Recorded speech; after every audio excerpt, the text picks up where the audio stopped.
Justice Byron White in particular. Truly a storybook figure.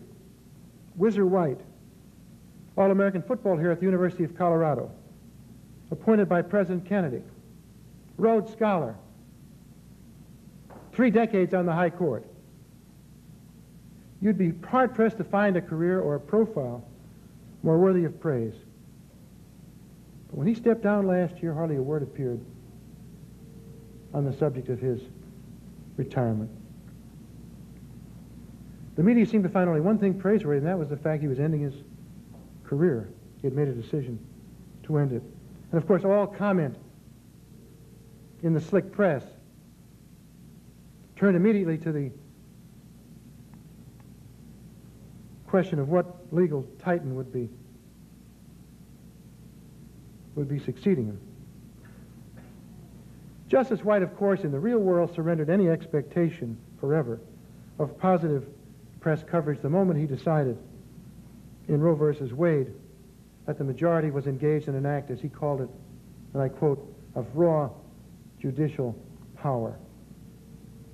End of quote. He had a second chance in the Casey decision, and he stuck to his guns and continued to say that Roe is an exercise in raw judicial power. If anyone doubts the power and influence of this issue in terms of how a Supreme Court justice is perceived in the popular press, just look last Sunday at the New York Times magazine. Glowing profile of Justice David Souter. The piece contrasted sharply with earlier and more skeptical portraits of Justice Souter. The Times article was entitled, and I quote, "A surprising kind of conservative." Translation, he's evolved to the left on the abortion question, and therefore he's politically correct, and therefore he is a conservative in the sense that he believes in stare decisis, which is okay in this case because it arrives at the result that the politically correct media want to reach, which is that we sustain abortion on demand as the law of this country. If you want to make big headlines and be a big man around town, just take that position. And you're progressive, and you're enlightened, and you're all those other good things. If you're on the other side, you're a real Neanderthal, doesn't understand what's going on. That's the way it works. But in Justice David Souter, skepticism was magically transformed to adulation by Planned Parenthood versus Casey. That's the way it works in the real world.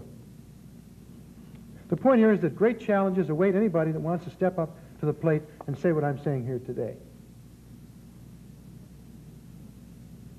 If you try to be true to yourself and your conscience, to the principles I would say that made America great, the secular principles. You know, this debate is driven by what people forget. There was a secular consensus in this country. I'll come to that in just a minute. That abortion is wrong. Secular consensus. That's where it all began. But if you try to get up and stand up and say what you believe in, and if you ground that belief in American principles, you're going to run into very powerful forces. Thinking about these challenges, 2 portraits of lawyers come to mind. Both had enormous power. Both were asked in the context of a grave national crisis to be accomplices to injustice. They were called to lend their authority, the authority of their office, to falsehood. In one case, a lie about a class of human beings.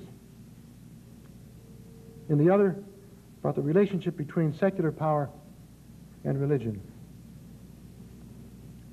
In the dissent in the Planned Parenthood case, Justice Scalia describes movingly a painting that hangs in the Harvard Law School.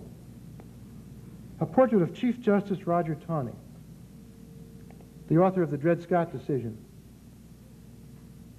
These are Justice Scalia's words about Chief Justice Taney, and I quote, "He is all in black, sitting in a shadowed red armchair, left hand resting on a pad of paper in his lap, right hand hanging limply, almost lifelessly, beside the inner arm of the chair.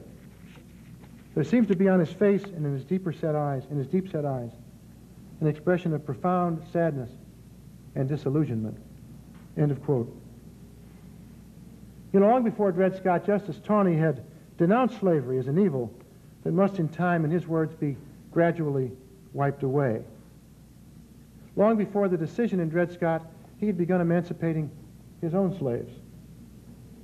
In today's jargon, we might say he was personally opposed to slavery. And yet in 1857, he wrote an opinion saying that African Americans could never be American citizens, quote, within the meaning of the Constitution, end of quote. So he wrote off an entire class of human beings, wrote them out of the Constitution by judicial decision.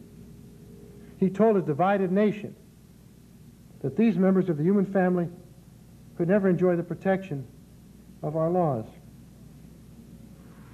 While ostensibly resolving a national controversy, he was in reality feeding the fires of division. By setting aside the fundamental truth about human dignity, he was setting the stage for bloody conflict in this country. In this haunting painting, Justice Scalia sees the sadness of a truly great Supreme Court justice who seems to fear the judgment of history. When you think of Justice Taney, you think of another portrait, a much older one. It hangs in the Frick Collection in New York City. Portrait of St. Thomas More by Hans Holbein the Younger. Thomas More, of course, was many things. A humanist, a scholar, a lawyer, Lord Chancellor of England, a man of conscience, a Catholic, truly a man for all seasons. In the portrait, More is robed in the garb of his office as Lord Chancellor, and he gazes into the distance with an air of confidence. In the play, A Man for All Seasons by Robert Bolt, there's a scene in which More has a conversation with Cardinal Wolsey. And the Cardinal is pressuring More to abandon his conscientious opposition to the divorce of Henry VIII. The Cardinal says, look, your conscience is getting in the way of the affairs of state. And More responded with these lines.